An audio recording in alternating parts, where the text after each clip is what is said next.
Bonjour, bienvenue dans Mobility TV. Aujourd'hui, on va parler du cockpit du futur. Et oui, parce que vous aviez l'habitude de conduire votre voiture, de changer les vitesses ou pas, maintenant avec la boîte automatique qui commence à prendre beaucoup d'ampleur.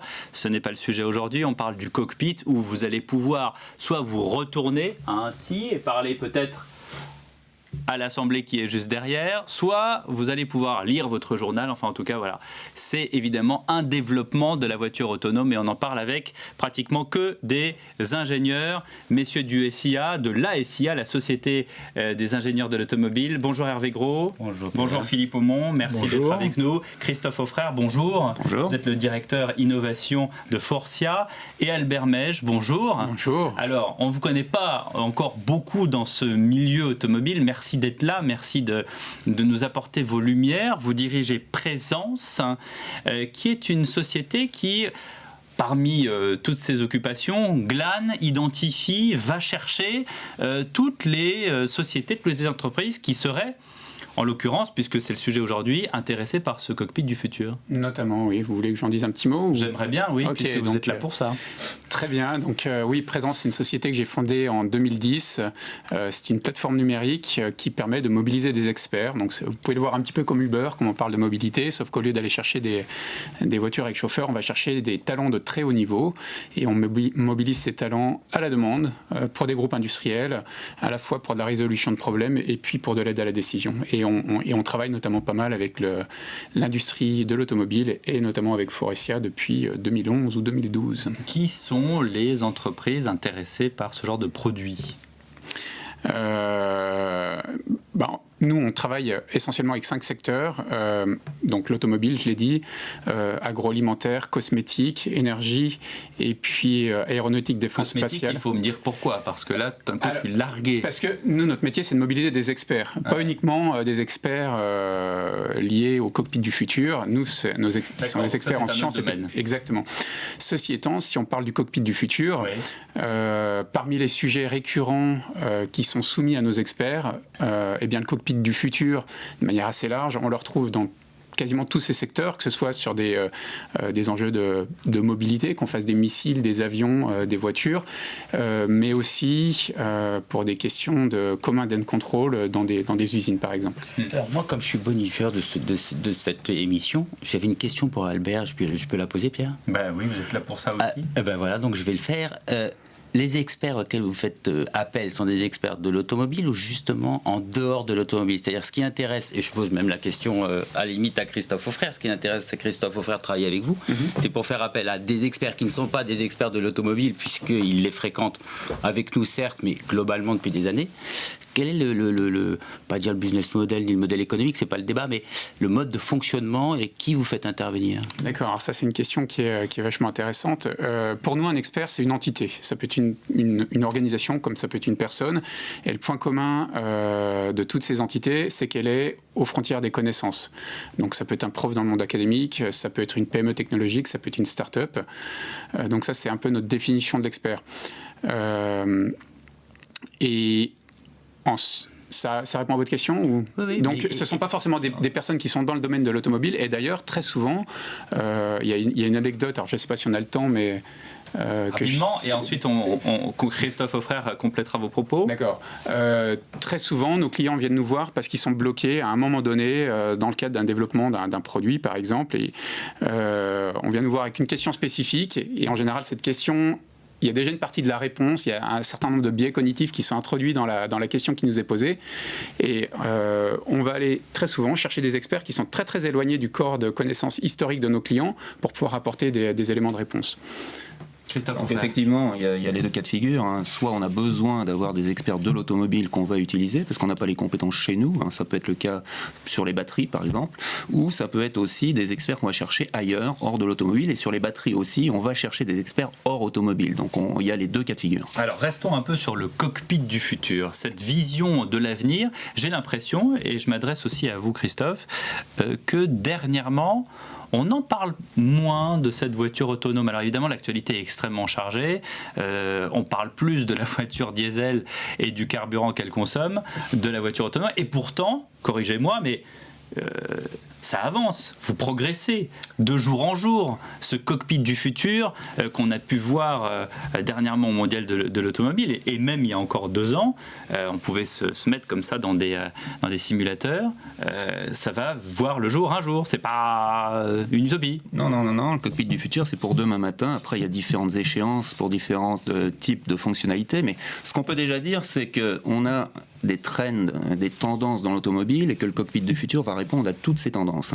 Les tendances, on a coutume de les appeler case, connected, connecté, autonome, share, donc partagé, et électrique. Vous m'énervez avec votre anglais. Parlez-moi français. Connecté, autonome, voilà. partagé, électrique. Donc le cockpit du futur va répondre à la partie connectée, bien sûr, parce qu'il va être connecté à l'extérieur, on y reviendra peut-être tout à l'heure. Il va être progressivement autonome. Alors l'autonomie va arriver finalement après 2025-2030 sur certaines portions, mais d'ici là, il y a des choses à faire aussi. Le cockpit peut être partagé. On va avoir des véhicules de différentes architectures qui vont répondre à différents besoins. Donc il faut qu'on travaille sur des cockpits aussi qui sont partagés. Et puis il va être électrifié. Souvent, les véhicules vont être électrifiés. Ça nous donne des opportunités aussi parce qu'on va avoir des planchers plats. Le groupe motopropulseur va prendre moins de place, donc on aura plus de place dans le cockpit pour y répondre. On n'est plus du tout dans la voiture d'aujourd'hui. Voilà, alors progressivement, tout ça va se mettre en place. Donc on a différents niveaux. Au départ, on pensait travailler sur un cockpit du futur que pour le véhicule autonome, et c'est ça qui nous a permis de lancer cela. Mais rapidement, on s'est aperçu que plein de fonctionnalités qu'on pouvait avoir étaient déjà applicables aujourd'hui, soit pour le conducteur, soit pour le passager. Par exemple, on développe un système qui s'appelle Immersive Sound, donc on est un son immersif à l'intérieur du véhicule, et ça, on peut d'ores et déjà l'utiliser. Ou le management thermique qui va être différent demain d'aujourd'hui, on peut déjà l'utiliser sur des véhicules qui ne sont pas autonomes. Mais bien sûr, quand ils seront autonomes, ça posera d'autres questions. Vous avez parlé tout à l'heure de retourner un siège. Effectivement, oui, le management thermique... Parce que je vais enfin pouvoir discuter avec mes enfants au lieu de faire 700 km d'un coup. Mais le management thermique, quand vous aurez le siège retourné, effectivement, les aérateurs qui sont devant, ils vont devoir distribuer l'air différemment d'aujourd'hui. Ah, mais ça, c'est leur problème. Et c'est le problème aussi des ingénieurs. Oui, en effet, les ingénieurs de l'automobile s'adaptent à ça, et on a une communauté d'experts qui s'appelle le bien-être à bord, qui regarde l'évolution. Des sortes de community managers, en fait. Ils sont là pour le bien-être des gens, c'est ça? Non, nous, on est là pour faire travailler les ingénieurs de l'automobile pour développer les nouvelles compétences de demain. Christophe a parlé des véhicules CASE, pour pas prendre de termes anglais. Ou de baffe, puisque voilà, je vais encore vous... Et donc, pour ça, il y a différentes dimensions du confort à bord, de l'acoustique à bord, des performances dynamiques du véhicule et de l'interface entre l'occupant et le véhicule qui vont changer, parce que de nouveaux cas d'usage vont apparaître. Si le véhicule il est partiellement autonome ou partiellement ou totalement connecté, on va essayer de faire autre chose que conduire, on va se reposer, on va peut-être travailler, on va discuter. Et donc ça induit des cas d'usage qui demandent des compétences différentes pour... À quelle échéance on va avoir les tout premiers cockpits du futur ? Ça va dépendre de ce qu'on appelle le cockpit du futur. Mais il y aura des réponses pour chaque type de véhicule. Dans 2 ans, dans 3 ans. Dans 2 ans, on aura déjà des choses qui vont arriver. Oui. Mais quel genre ? Dans 2 ans, je vais sur avoir le management thermique, par exemple, de l'habitacle, pour baisser les consommations. Le quoi ? Le management thermique de l'habitacle. Ça veut dire quoi en français ? Ça veut dire faire... Pierre, avec des Non, mais moi, pardonnez-moi, je pose des questions candides. Faire en sorte qu'au niveau de l'expérience d'utilisateur, on soit bien, même mieux qu'aujourd'hui, et qu'on consomme moins d'électricité ou moins de carburant. Donc déjà, ça veut dire dans 2 ans, on aura quelque chose de plus efficient, de plus ergonomique, mais pas forcément un volant qui se rétracte. Mais Pierre, pas forcément ça. Puisque nos amis parlent de dire que c'est connecté, autonome, électrique et partagé, on pourrait juste peut-être serrer notre problème aujourd'hui en disant c'est quoi le cockpit du futur sur la partie partagée ou sur la partie autonome, qu'est-ce que ça peut signifier, parce que c'est ça aussi qui va dicter les évolutions de nos technologies globalement. Enfin je sais pas Christophe ou Philippe sur c'est quoi, quel croisement de filières ça demande compte tenu de l'autonomie, compte tenu du partage, les impacts des matériaux, parce que c'est pas, et c'est là où encore moins qu'avant on peut faut surtout pas vivre en silo. C'est une vraie révolution dans notre propre propre filière aussi, et avec vous aussi. Ouais. Ça part effectivement, comme disait Philippe, du use case, de l'expérience utilisateur. Je traduis. Merci. Donc effectivement, on va avoir demain différentes expériences utilisateurs, et la première chose, ça va être déjà d'identifier les occupants dans le véhicule. Donc ça, on va savoir le faire très rapidement. Dans 1 an ou 2 ans, on pourrait être en série sur des choses comme ça, où on va détecter qui est l'occupant. Donc peut-être demain, on n'aura plus de clé de contact pour rentrer dans sa voiture. On va détecter l'occupant. Quand il va rentrer l'occupant dans le véhicule, on va l'identifier, on va savoir s'il est stressé ou pas. Et on va avoir déjà des modes de réparation de son stress. Ça joue sur la sécurité aussi. Et ça joue sur sa sécurité, etc. Alors, on voit bien que ça peut être nécessaire aujourd'hui dans les applications quotidiennes, mais ce sera d'autant plus important demain quand le véhicule sera autonome et quand on voudra reprendre le volant, quand on passera d'une solution, d'une activité où on faisait autre chose que de conduire vers une activité de conduite. Donc on aura besoin de savoir dans quel état est l'occupant. Alors, ce qu'on essaye de travailler, c'est ce qu'on a appelé le bien-être à bord. C'est toute la dimension sensorielle des occupants à l'intérieur d'un véhicule. Donc on va au-delà de la façon de regarder traditionnellement les performances d'une fonction comme du chauffage ou de la climatisation ou de la radio ou de je ne sais quoi, sur la performance globale du ressenti par l'utilisateur. Et c'est là où le travail des ingénieurs s'élargit énormément par rapport à ce qu'on faisait avant, puisqu'on a introduit des dimensions psychologiques, des éléments perçus. Et donc c'est tout ce qu'on appelle l'ingénierie sensorielle qui permet de regarder les problématiques par rapport à l'occupant et à quel est son ressenti, et on va essayer de retraduire ça pour les différents cas d'usage du véhicule partiellement autonome. On sera dans un bouchon, on sera sur une autoroute à vitesse régulière, on sera en train de se garer, donc c'est des cas d'usage complètement différents. Albert Mège, justement, on parlait d'expérience utilisateur, sur les demandes de vos clients, de vos partenaires, il y a toute cette série d'éléments. Oui, effectivement, vous me posiez tout à l'heure la question de est-ce qu'on va chercher de l'expertise en dehors du cœur de connaissances historiques de l'entreprise, mais on y est exactement, parce que quand on parle de cockpit du futur, quand on parle d'interaction machine, il y a la dimension technologique, certes, la machine, mais il y a également la dimension, comme Philippe vient de rappeler, humaine, et puis il y a l'environnement. Et les entreprises dans l'automobile étaient historiquement très fortes sur la dimension machine. En revanche, la dimension environnement et humaine, ça, c'est des choses qui sont relativement nouvelles, qui bougent relativement vite. Et donc ça, c'est un des défis majeurs, je pense, et je parle sous le contrôle de Philippe et Christophe notamment, un des défis majeurs pour les entreprises de l'automobile de monter très vite en compétence sur ces sujets-là. Oui, c'est ça.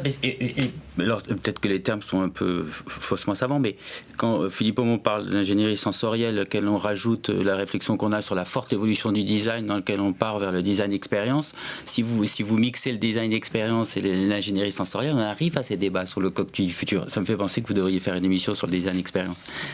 C'est assez passionnant.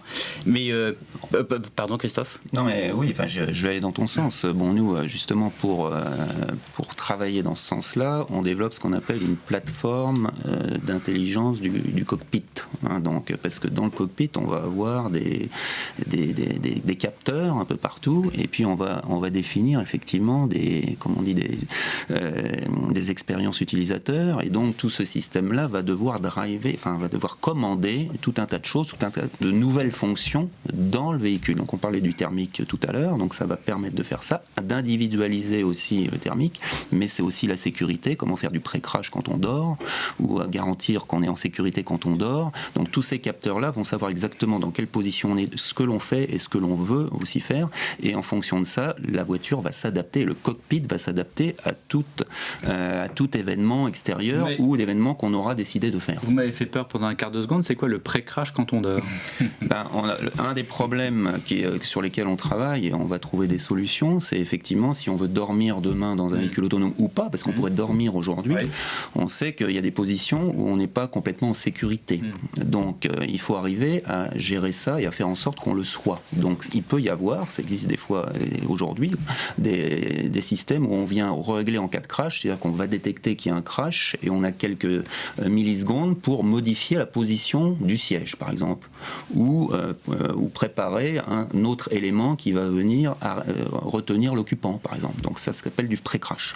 Extrêmement intéressant. Et ce qui est intéressant dans cette évolution, dans un monde où tout se numérise, ce qui est intéressant, c'est que le sensoriel, c'est un peu un retour du physique, parce que c'est qu'est-ce qu'on ressent vraiment, qu'est-ce qu'on touche, qu'est-ce qu'on sent, qu'est-ce qu'on voit, qui va bien au-delà de l'interface avec un écran ou l'interface avec une série de boutons. C'est la perception par tous les sens de l'occupant dans le véhicule qu'on prend en compte pour générer cette notion de bien-être ou de bonnaise à l'intérieur du véhicule. Et c'est ça qui change aujourd'hui et qui induit de nouvelles méthodes de développement, de nouvelles compétences et de nouveaux produits à l'arrivée. Ça, c'est très important, le terme de compétences, parce qu'on a parlé tout à l'heure, en parlant avec Albert, des compétences que vous pouvez apporter aujourd'hui à Faurecia ou à l'ensemble de l'industrie de la filière automobile. Mais on doit aussi travailler demain, après-demain, dans 5 ans ou dans 10 ans. C'est-à-dire que, évidemment, il y a des croisements de filières, des compétences qu'on n'a pas du tout dans l'automobile ou qui peut-être n'existent même pas encore ailleurs et qu'il faut d'ores et déjà imaginer pour préparer l'avenir pour la gestion, le déploiement du cockpit du futur, comme sur l'ensemble des cases, même si Pierre n'aime pas l'expression.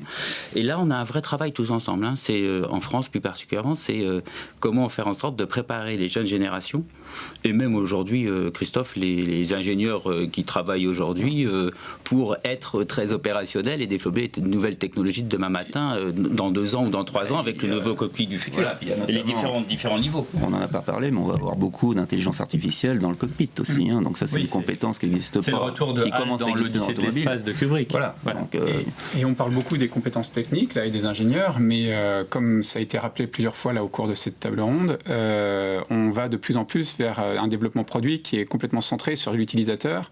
Et ça fait appel à des nouvelles façons de développer. On part du design, on part de l'expérience utilisateur plutôt que de partir de la techno. Et je me souviens, il y a quelques années, les questions qu'on se posait chez Faurecia, si je peux me permettre, étaient vraiment des questions d'ingénieurs, alors que maintenant, on a observé qu'il y a eu un shift vers... Vous le faites exprès. Oui, je l'ai fait exprès, pour vous taquiner. Et avec un véritable retour. On a toujours construit des voitures, pardonnez-moi, je me tourne vers les ingénieurs et aussi vers Faurecia, on a toujours construit des voitures en fonction de la façon dont on conduisait. Et la grosse différence... On peut choisir la couleur tant qu'elle est noire, c'est ça ? Non, c'est pas ça. Vous conduisez pas souvent. Ouais, la grosse différence, c'est qu'on a eu les mêmes cahiers des charges pratiquement pendant les 20 ou 30 dernières années. Alors que maintenant, tout bouge, on doit reconcevoir complètement les cahiers des charges, aussi bien les fournisseurs que les constructeurs. Ça veut dire que d'ailleurs, derrière, on conduira plus jamais de la même manière. Est-ce qu'on conduira encore ? Est-ce qu'il faut encore former des jeunes dans les auto-écoles ? Ça implique énormément de questions. Est-ce qu'ils ou pas ? Voilà. On peut se poser la question, effectivement. Oui, il faut se poser la question. En attendant, Emmanuel Macron, avec le nouveau service universel, va peut-être justement pouvoir accélérer ce permis de conduire que plein de jeunes voudraient passer. Moi, je réinsiste sur ce que disait Albert, sur les compétences qui viennent d'ailleurs. Vous disiez ça, mais par exemple, chez Renault, chez PSA, ça va être la même chose chez les designers chez vous.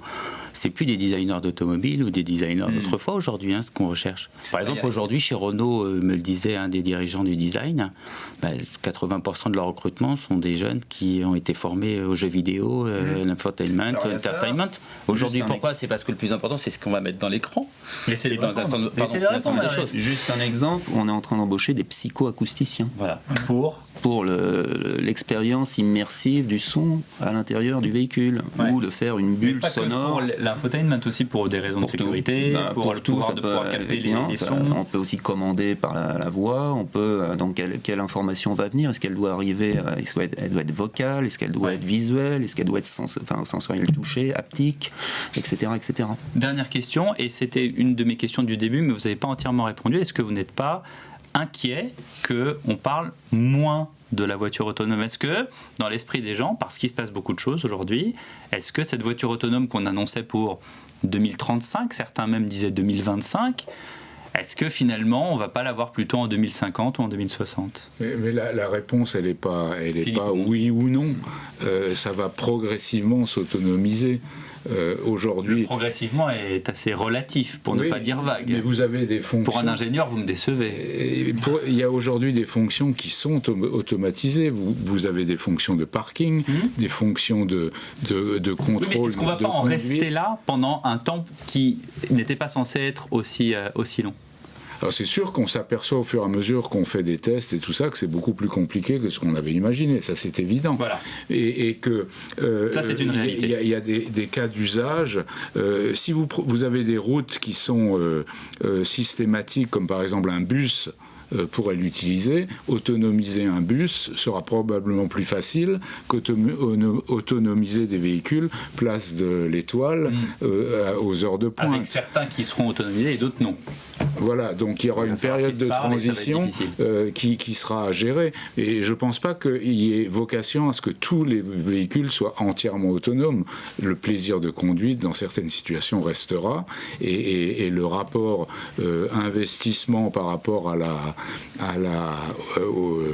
la performance ne sera pas forcément utile partout. Christophe, effectivement, ce sera progressif. On voit déjà effectivement l'assistance pour le parking, dans le trafic aussi. On va avoir des véhicules autonomes pour le trafic. Le matin, quand vous viendrez au travail, votre véhicule sera quasiment autonome. Demain, ce sera sur les autoroutes, sur des portions d'autoroutes, par exemple. Et donc, progressivement, ça va venir. Alors après, c'est le fameux niveau 5. Est-ce qu'il viendra un jour ou pas? On ne sait pas. Mais en tout cas, le niveau 4 sur certaines portions, oui. Et ça, on le voit à partir de 2025 ou quelque chose comme ça. Donc, c'est quand même demain. Donc, le jour où je pourrai me retourner comme ça dans ma voiture, ce ne sera pas avec mes enfants, mais avec mes petits-enfants. Merci à tous d'avoir participé à cette émission sur le cockpit du futur.